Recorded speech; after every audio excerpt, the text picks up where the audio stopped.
graphing equations. All right? There are a myriad of different ways of graphing equations. You need to be proficient in all of them because they all have their different uses. Okay, depending on the type of equation we have, depending on the scenario, depending on what information we need, some methods will be more useful than others. Okay, so this first part is just some introductory vocabulary review, refresher of the coordinate grid system, or the rectangular coordinate grid. Okay, so we have some things like ordered pairs. It's two numbers in an ordered pair. In parentheses, the order is important because they represent the horizontal and vertical location of a point on the coordinate grid. The axis is what defines our coordinate grid. We have a horizontal axis known as the x-axis. We have a vertical axis known as the y-axis. Where they meet is called the origin, okay? And it has an ordered pair of 0, 0. Okay, the origin is 0, 0. All right, 0 movement on the x-axis and 0 movement on the y-axis. Quadrants are the regions that are created by the intersection of the two axes. We have 4 quadrants, 1, 2, 3, and 4. So the location of any point residing in our rectangular coordinate system is created by its location on the x-axis, the horizontal axis, and the y-axis as determined by the ordered pair. The first value in the ordered pair references the x-axis location. The second value in the ordered pair references the y-axis location. Okay? And it's referred to as a coordinate. Okay? We'll call that a coordinate. So when we're graphing any particular ordered pair, the first value is the x, the second value is the y. So in parentheses, x comma y. We always start at the origin, and then everything else is referenced from that. So our x value tells us to move left or right. If x is positive, right. If x is negative, we move to the left. The second value, the y value, tells us to move up or down. If y is positive, we move up. If y is negative, we move down. An ordered pair is considered to be a solution to an equation if when we substitute it into an equation, we get a true statement. When we did equations in one variable, we solved for x or y or p or t or whatever the variable was. Okay? And most of the time we got one answer. Sometimes we got no solution, sometimes we got infinite solutions. But with a two-variable equation, we will always have infinite numbers of solutions. We just have to find out which one. Any point on that line is a solution. Any point not on that line is not a solution. Okay? So here's our rectangular grid. Our center point is our origin. Okay? It's where our axes meet. Again, our origin has an ordered pair of 0, 0. Okay? Starting at 0, 0. Horizontal axis is x. That's our first value in the ordered pair. It tells us how far to move left or right. The vertical axis is our y-axis. And then we have our quadrants. Quadrant 1 starts in the top top right. I know my directions. Top right and goes around counterclockwise or anti-clockwise. 1, 2, 3, 4. 1, 2, 3, 4. Okay? Those are our quadrants. All right? And then if any point is on the x-axis or on the y-axis and it's not in a quadrant, it's on an axis. And there's a special term for it that I don't remember and you don't need to know. Okay? Just know that it's on the x, like interquadrantal or something. Some weird long word. All right? So we're looking at this first point right here. I move 5 units to the right and 3 units up. So my x value is 5. And my y value is 3 to give me the ordered pair 5, 3. Pretty straightforward. Okay? What if I wanted this point down here on the right? How many units right is that? So it would be 2 units to the right, and then -4 to represent 4 units down. What about this point over here in quadrant 2? negative 4, 2. Note, same numbers, different orders, different points. Okay? They both have a 2 and a negative 4, but by transposing the numbers, now they're in a different location. Okay, so the order matters. The order is very important on those. All right, on any point in the coordinate grid. Now, what about this point up here on the y-axis? What's our x value? 0. What's the y value? 5. Okay, so on our y-axis, we have the point 0, 5. What about my point on the x-axis? Negative 6 and 0. Okay, there was no vertical movement, so y is 0, but we moved left 6 units. Okay, so that's our ordered pairs on our coordinate grid. Questions, comments, concerns? Pretty straightforward. I'd make it easier if I could. So, talking about solutions. Okay, again, a solution means that that point is on that line. Okay, all of our linear equations give us a line. The line be going down, or the line could be going up. And a solution is just any point that's on that line. There are infinite points on that line, so there are infinite points, infinite solutions. But if I pick an ordered pair that's not on that line, then it's not a solution. Okay? So not everything is a solution, but we still have infinite solutions because there are infinite points. Different sizes of infinity. Woo! Fun stuff. Okay? So we want to determine whether the point 3, negative 2 is a solution to that equation. 2x plus 5y equals negative 4. Okay? So what's my x value in that ordered pair? 3. What's the y value? So we just plug and chug. 2 times 3 plus 5 times negative 2 equals negative 4. Okay? What's 2 times 3? 5 times negative 2 is 6 plus negative 10 equal to negative 4. Yeah. So that means that, yes, 3, negative 2 is a 2.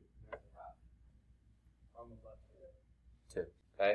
3, negative 2 is a solution.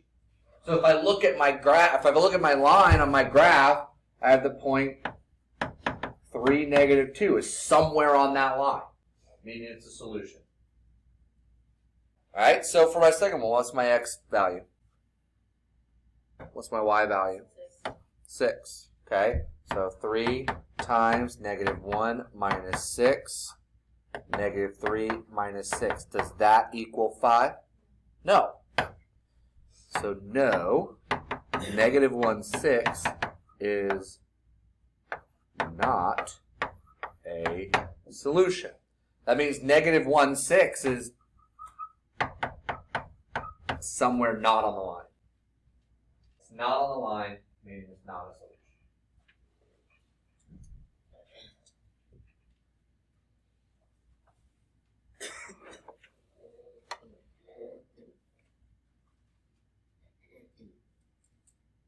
Questions, comments, concerns, queries, or Are we going to have to draw that line? for this type of problem? No. I'm just giving you a visual example of what a solution looks like on a. Just making sure. There will be lines that we do have to draw, but for different problems. Okay. All right. So this is our linear equations in 2 variables. This is called standard form. There are multiple different forms. We have standard form, we have slope-intercept form, we have point-slope form. 3 we're going to be dealing with, okay? Different forms have their different uses, okay? So with standard form, some of the things about it is A, B, and C. A and B are the variable, or are the coefficients to the variables. They cannot be 0. They're usually on the same side of the equation with the constant on the other side. The other thing with standard form is, we'll get into it later in the chapter, is that generally we like the coefficients and the constant to be integer values. So we'll rewrite the equation so that we always have integer values with standard form. All right, so the way we're going to focus on graphing today is by graphing ordered pairs. Are there other ways to graph lines? Yes. Are we going to do those today? No. All right? There's a method to my madness. All right? I know I'm crazy. Okay? So we're going to start by plotting ordered pairs. We're going to make an XY chart. Okay? An XY chart. And the easiest ordered pair to start with is when X is 0. We're going to plug it in. Okay? So I have 2 times 0 minus Y equals negative 4. And now we just need to solve for Y. Figure out what Y is. So what's 2 times 0? 0. So I get negative Y equals negative 4. So then what does Y equal? 4. Y equals 4. Divide both sides by negative 1. Y equals 4. So now I have the ordered pair 0, 4. Yeah. Now, we need at least a second point to figure out where this line is going. Okay? So we could pick a different an X value, or we could pick a Y value. But we picked an easy one for X. We picked 0, so let's pick an easy one for Y, 0, and plug it in and solve. Okay? So we have 2x minus 0 equals negative 4. Well, I don't need that minus 0 anymore. That goes away. So 2x equals negative 4. What does x equal? Negative 2. Okay? What we just did there, we got negative 2, 0, and 4, 0, is we used our y intercept, if I could write, and our x intercept. We found our x and our y intercept, and we plotted those points. We plotted our x and y intercept because those zeros are easy ones to evaluate. Okay? So we've got 2 points we can draw a line. We need a third point because mistakes happen. The third point is a check. Okay? We could pick any other number besides 0 or negative 2 for x. We need a third point to make sure we did our math right. So someone give me a number somewhere in this range that's not a negative 2 or a 0. Negative 4? Sure, negative 4. That's the first one I heard. Okay? So plug that in for x. 2, negative 4, minus y equals negative 4, negative 8, minus y equals negative 4. I'm running out of room. Negative y equals 4. Y equals negative 4. Does that look good? Double check my super. Add it. It's positive. That means it's negative again. Okay? So negative 4, negative 4. All right? Now, does that continue that line? Yeah. So then everything kind of checks out. We probably got the right line. Okay? That third point is there to check to make sure that everything is in the right place. Frankie? I asked for a number. You gave me negative 4. Any number? Yeah. You can do 1. Plug in 1, you're going to get a value. You're going to get a value of 6. You'll get 1 comma, and that still would work. That would check out with where this line is supposed to be. Or you could pick negative 1 and gotten 2, and that would check out. And we want to pick a third point. We want to find a third point by picking a value for x or y, finding the ordered pair, and making sure that everything lines up. Okay? So that third is there as like a fail-safe. That third point is a check to make sure that we did the math right on the first 2. Okay? Because I have seen it dozens of times. You plot 2 points, you find a third one, and the third one's like down here. And you go, oh crap, that's not a line. So you know you messed one of them up. So you can go back and check to see, double check your math and make sure you got your negatives right. You added when you're supposed to, subtracted when you're supposed to. Okay? So that third point is there as kind of a safety. When you're drawing your graphs, your line doesn't have to be perfect. I don't expect you to bust out a straight edge to get a perfect line that's going through all your points. Okay? Close enough. Close enough is close enough. What needs to be good are your points. I need to clearly know where your points are located. As long as your points are drawn well and your line is close enough, I'm good, okay? And that goes for all graphs that we do forever, because not all of them are going to be straight, okay? We're going to have non-linear graphs. Questions on that? Same process, different form of an equation, okay? So, XY chart still. Plot 3 points. Okay, let's start with x is 0. So if x is 0, what is y? 3. Because y equals 3 fourths 0 plus 3. Okay, so y equals 3. Nice easy point. Boom. To start. Okay, 0, 3. Now, I need to pick another number to solve for. Okay, for x. Okay. Now, we want to be really careful. And I want to show you, I'm glad you picked 5. Don't get me wrong. But I want you to notice something. Is that going to give me an integer value? No, that's going to be a really annoying point. So what we want to do is we want to find values. We want to pick values of x that are going to simplify with a denominator of 4. We want to simplify all the way down to an integer. 2 will simplify, but it's not going to simplify to an integer. So pick a number that can be divided by 4. 8. Pick a smaller one. 4. 8 would work, but I don't have room on this graph for 8. So I'm going to pick 4. Okay? I'm going to pick x as 4. Right? So y equals 3 fourths times 4 plus 3. Well, what's 3 fourths times 4? 12 fourths, which simplifies to what?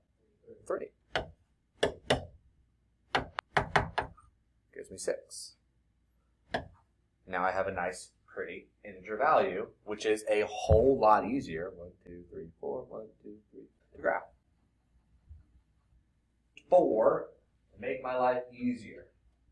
Something that can be divided by my denominator. 4 can be divided by 4. Makes it nice and easy. So if I picked 4, okay, what's something on this side that will also be divisible by 4? Negative 4. And then we plug in negative 4. Y equals 3 fourths times negative 4 plus 3. Excuse me. And then negative, I don't know why I tried to write a 1. 3. Okay. Negative 3 plus 3. So y equals 0. 1, 2, 3, 4, 0. Okay? Are all of those in line? Yeah. Then we're good.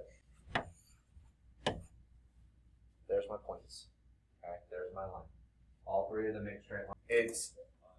So 15 fourths is 3.75. So you get 6.75. Do you want to try and plot 6.75 on this graph? No. So if you make it divisible by your denominator, then that way the fraction ends up getting canceled, so that you end up with integer value. Just makes it a whole lot easier. That make sense? So even if you pick... No, 8 would be fine, but the only thing is I don't have room on this graph for 8. Because my graph goes up 1, 2, 3, 4, 5, 6, 7, 8. 8 would be some here. I just don't have room on this graph for 8. If you had more room, absolutely, 8 would be fine. Okay? I just don't have room for it. So I wanted to pick 4. Heck, you could do 12 or 16. But looking within the limits of our graph. We want to make sure that we can pick values that we have room for. And so again, in this process, what we found was our x and our y-intercept. Okay? Our y-intercept is where x equals 3. Our x-intercept is where our y-intercept is where x equals 0. Our x-intercept is where y equals 0. Okay? So that's what we have here, these terms. These are 2 very, very important terms.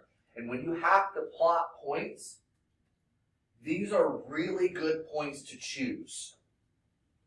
Substitute x is 0, solve for y. Substitute y for 0, solve for x, because it's going to cut out half your work most of the time. Okay? Those are really, really good points to solve for, and then pick some other x value that you don't already have, and get your third point to make sure that you ended up with both of those in the right spot. These are great default points to look for when you are graphing your linear equations. Okay? Now, I have a new equation here. I have y equals x squared. What is a big difference from this equation to everything we've already been looking at? Okay? So, none of our linear equations are going to have an exponent other than 1, which is a number we don't write. Right, Trinity? Pick your head up. Okay. So, I have an exponent of 2. It's going to be non-linear. Okay, once I start changing the exponents, now we're moving into our non-linear equations. This graph is not a line. It is non-linear. Okay, so we're going to need a few extra points to figure out what this shape is, to make sure that we have the correct shape. All right, so let's start with 0 because that's easy. All right, y equals 0 squared. What is 0 squared? 0. 1. Y equals 1 squared. What's 1 squared? Y equals 2 squared. Okay? Other direction, -1. Y equals -1 squared. 1. Y equals -2 squared. 4. So now I have these 6 ordered pairs. -2, 4, -1, 1, 0, 0, 1, 1, 2, 4.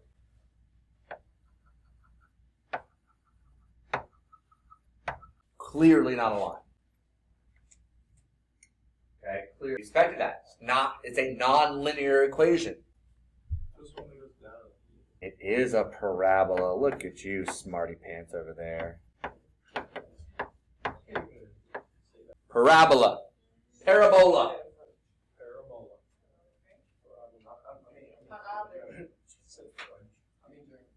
Parabu.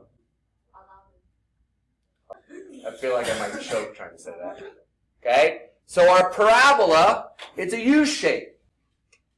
So what you need to do is you need to be aware of the general shape of our different types of equations. Linear equations are easy. They're straight lines. But you need to recognize when we have a non-linear equation. See all those equations up there in the back of my room? Oh my goodness. That's a parabola. There you go. Let's go. There's only one type of linear equation. The rest are all non-linear. We've got quadratics, we've got cubics, we've got roots, we've got exponentials, we've got logarithmic, we've got sinusoids, and we've got, what's the, oh crap, why did I forget the last one? Conic sections. That's a mess. Those are conic sections. You got hyperbolas and ellipses. But like Non-linear equations. There's a lot of non-linear things, so you need to recognize when, hey, this equation is definitely not going to be a straight line because you need to make sure you have enough points to get the expected shape. I cannot tell you how many times I've seen pre-calculus students, okay, get an equation like this. They pick a couple points, they plot them. They just plot 2 points and they go, oh, I've got a line. No, you don't. It's a nonlinear equation. You need to make sure that you have enough points to get the expected shape. Okay? So if you know what you're doing, a quadratic only takes 3 points to get that shape. Because you have to have the right ones. that's 4. I know, we did 5. Yeah. You only need 3. So once you find out If- it's not going to be if you know what you're doing. We look at the equation, and our equation is enough to tell us that it's not going to be linear. Yeah.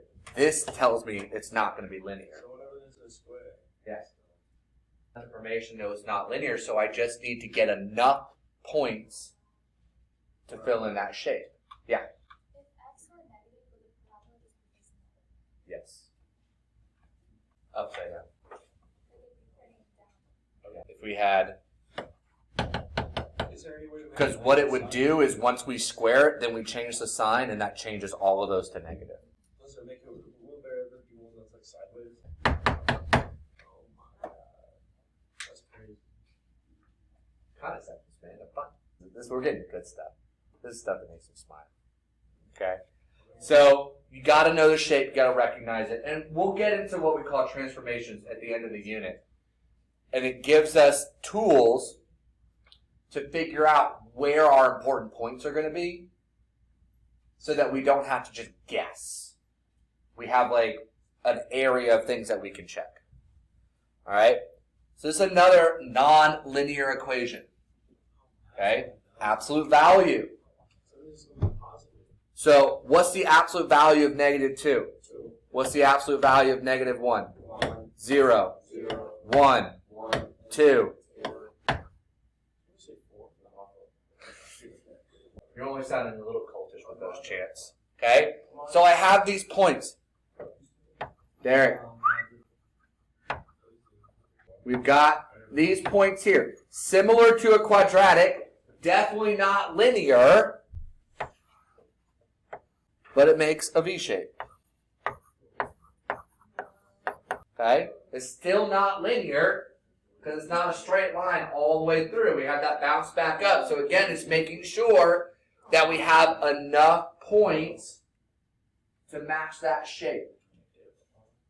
Okay? Enough points to match the shape. That's what we're looking for. And as we make these equations more complicated, it's going to move them around.